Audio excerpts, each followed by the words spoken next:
Breaking news చూస్తున్నా. అఫ్జల్గంజ్ కాల్పుల కేసులో పోలీసులు విచారణ ముమ్మరం చేశారు. నిందితులు ప్రయాణించిన ఆటో డ్రైవర్ ను పోలీసులు అదుపులోకి తీసుకున్నారు. అతనే వారిని అఫ్జల్గంజ్ నుంచి సికింద్రాబాద్ వరకు ఆటోలో తీసుకెళ్లారు.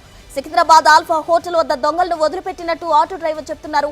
ఆటోలో ఏదైనా సంభాషణ జరిగిందా అనే కోణంలో పోలీసులు దర్యాప్తు చేపట్టారు. వారు ప్రయాణిస్తుండగా ఏం మాట్లాడుకున్నారనే కోణంలో ఆరా తీస్తున్నారు.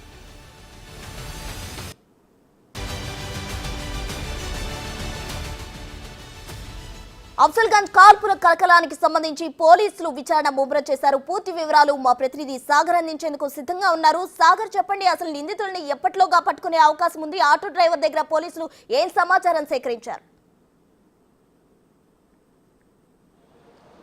ప్రస్తుతం అఫ్జల్గంజ్ కాల్పుల ఘటనల కేసులో పోలీసులు దర్యాప్తును వేగవంతం చేశారు. ఇప్పటికే నిందితులను గుర్తించినటువంటి పోలీసులు నిందితులు ఎవరెవరిని కలిశారు అన్న కోణంలో కూడా దర్యాప్తు కొనసాగుతుంది. ప్రధానంగా అఫ్జల్గంజ్ కాల్పులు జరిగిన ఘటన దగ్గర నుంచి నిందితులు పారిపోయినటువంటి ఆటోని కూడా పోలీసులు సీసీ కెమెరా ఆధారంగా గుర్తించారు. ఆటో డ్రైవర్ని కూడా కొద్దిసేపటి క్రితమే అదుపులోకి తీసుకొని పోలీసులు విచారిస్తున్న పరిస్థితి కూడా కనిపిస్తుంది. అయితే ఈ కేసులో సంచలన విషయాలు కూడా పోలీసులు బయటపెట్టారు. ఇప్పటికే నిందితుడు బీహార్కు చెందినటువంటి మోస్ట్ వాంటెడ్ క్రిమినల్ మనీష్ కుష్వాడ్గా కూడా పోలీసులు గుర్తించారు. మనీష్ కుష్వాడా మరో నిందితుడు దారుణంగా అనేక రాష్ట్రాల్లో కూడా దోపిడీకి పాల్పడ్డట్లు కూడా పోలీసులు గుర్తించారు. తెలంగాణ, కర్ణాటకతో పాటుగా ఛత్తీస్గఢ్, బీహార్ రాష్ట్రాల్లో కూడా మనీష్ కుష్వాడ్కి సంబంధించిన గ్యాంగ్ అనేక దోపిడీలకు పాల్పడ్డట్లు కూడా పోలీసులు గుర్తించారు. అయితే ప్రధానంగా అఫ్జల్గంజ్, ఎందుకంటే హైదరాబాద్ నుంచి నిందితులు పారిపోవడానికి ప్రధాన కారణం ఆటో. ఎందుకంటే ఆటోలోనే వారు తప్పించుకున్నారు. ఆ ట్రాలీ బ్యాగులతో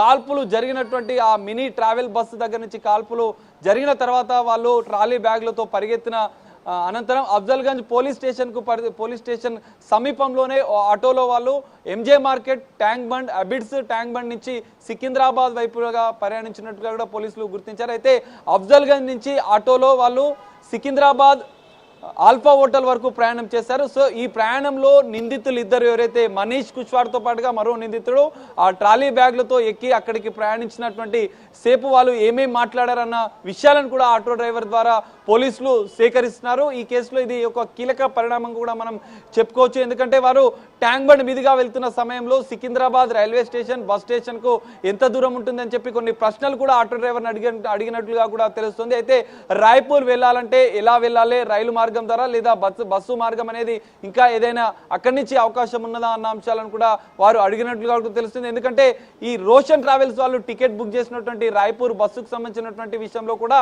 వాళ్ళు బోయిన్పల్లి సమీపంలోనే ఆ బస్సు ఉంటుందని చెప్పిన నేపథ్యంలో అటు వెళ్లేందుకు కూడా ఏమైనా ప్రయత్నాలు చేశారా అన్న కోణంలో కూడా పోలీసులు దర్యాప్తు చేస్తున్నారు. అయితే ఆటో డ్రైవర్ దగ్గర నుంచి సమాచారం కూడా పూర్తిగా పోలీసులు కూపీ లాగుతున్న పరిస్థితి. ఈ హాఫ్ అన్ అవర్ ఏదైతే 45 మినిట్స్ ట్రావెల్ చేసినటువంటి నిందితులు ఆటోలో కూర్చున్నప్పుడు ఏమేమి మాట్లాడుకున్నారు, వారు ఆటో డ్రైవర్ని ఏమైనా ప్రశ్నలు అడిగారా, హైదరాబాద్ నుంచి రాయ్పూర్, ఛత్తీస్గఢ్కు వెళ్లేందుకు రైలు మార్గంతో పాటుగా బస్సుకు సంబంధించినటువంటి బస్ స్టాండ్కి సంబంధించినటువంటి విషయాలను కూడా ఆటో డ్రైవర్ని అడిగి తెలుసుకున్నట్లుగా కూడా పోలీసులు గుర్తించారు. మరి ఆల్ఫా హోటల్ దగ్గర వారిని దించానని ఆటో డ్రైవర్ చెప్పినట్లుగా తెలుస్తుంది. మరి ఆల్ఫా హోటల్ నుంచి వాళ్ళు ఒక ప్లాన్ ప్రకారం బట్టలు చేంజ్ చేసుకోవడం, ట్రావెల్ బ్యాగ్లను కూడా చేంజ్ చేయడం, అక్కడి నుంచి తిరుమలగిరి వైపుగా వెళ్ళడం, తిరుమలగిరి నుంచి అక్కడ బ్యాగులను చేంజ్ చేసి ఆ మదీనాలో కొన్నటువంటి బ్యాగులను తిరుమలగిరిలో వదిలేసి అక్కడి నుంచి వారు సుతిత్రా వైపు కూడా వెళ్ళినట్లుగా కూడా పోలీసులు గుర్తించారు. మరి సుతిత్రా నుంచి వాళ్ళు రాయపూర్ వెళ్ళారా లేదా బీహార్ వెళ్ళారా, అసలు తెలంగాణ రాష్ట్రం బార్డర్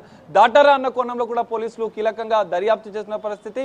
ప్రత్యేకంగా 10 ప్రత్యేక బృందాలు కూడా దర్యాప్తు 5 బృందాలు ఇప్పటికే బీహార్ కేంద్రంగా ఇది జరుగుతున్నట్లుగా కూడా పోలీసులు గుర్తించారు. హైదరాబాద్ కు సంబంధించినటువంటి 5 ప్రత్యేక బృందాలు ఇటు బీహార్ పోలీసుల సమన్వయంతో, ఛత్తీస్గఢ్ పోలీసుల సమన్వయంతో, కర్ణాటక సంబంధించినటువంటి బీదర్ పోలీసుల సమన్వయంతో బీహార్ కు చేరుకున్నటువంటి పోలీసులు దర్యాప్తునైతే వేగవంతం చేశారు. నిందితులు ఇద్దరితో పాటుగా ఈ దోపిడీలకు పాల్పడుతున్నటువంటి పూర్తి స్థాయి ముఠా సభ్యులు ఎంతమంది, వారి యొక్క డీటెయిల్స్ కూడా పోలీసులు సేకరించారు. ఇప్పటికే మరి బీహార్ కు చేరుకున్నటువంటి పోలీసులు మరికొద్ది సేపట్లోనే దీనికి సంబంధించినటువంటి కీలక అప్డేట్ ఇచ్చే అవకాశం ఉంది. ఎందుకంటే దాదాపు 10 ప్రత్యేక బృందాలు 4 రాష్ట్రాల పోలీసులు మనీష్ కుష్వాడ్ గ్యాంగ్ పైన టార్గెట్ పెట్టారు. కేసును కూడా పూర్తి స్థాయిలో దర్యాప్తు చేస్తున్నారు.